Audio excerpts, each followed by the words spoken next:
Nous avons plusieurs enjeux, vraiment. D'une part, de terminer ce qui a été largement engagé, la réhabilitation de nos cités, de nos résidences universitaires.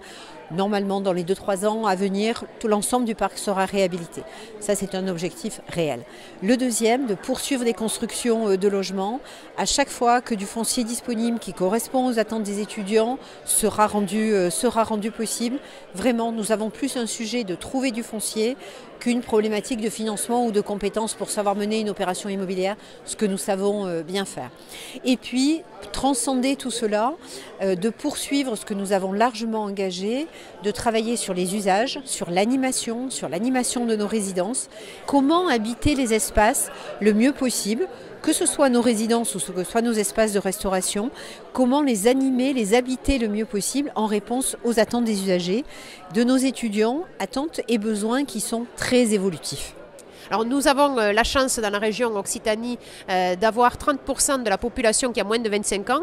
Donc nous avons une forte population étudiante qui demande à être bien logée, qui demande aussi à avoir des espaces de convivialité. Donc le logement étudiant a profondément changé ces 20 dernières années. Et ce salon du logement étudiant, c'est de démontrer que l'architecture a pris toute sa place dans la créativité, dans l'aménagement pratique des chambres étudiants. Nous sommes fiers de notre jeunesse et nous voulons qu'ils soient le mieux logés sur le territoire d'Occitanie en partenariat bien sûr avec les Crous et grâce aux Crous. Donc je crois que lorsqu'on est élu, lorsqu'on veut pouvoir apporter une solution à 80% des élèves qui sortent du bac, qui n'ont pas nécessairement les moyens de pouvoir aller se former ailleurs, c'est de leur donner la possibilité, autant que faire se peut, en complémentarité avec les villes voisines, autant que faire se peut, de trouver des formations les plus près de là où ils habitent.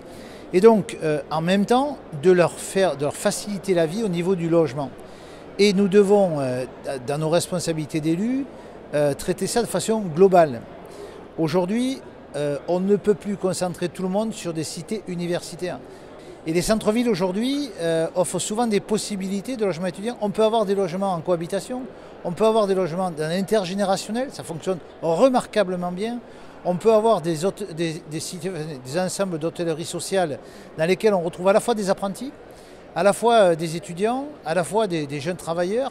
Donc voilà, je pense qu'on doit être très ouvert. En tout cas, ce qui est sûr pour moi, c'est que même si nous n'avons pas la compétence du développement universitaire, si on n'a pas la compétence, nous avons le devoir, parce que concomitamment au développement économique, eh bien, on a la nécessité de développer l'enseignement supérieur.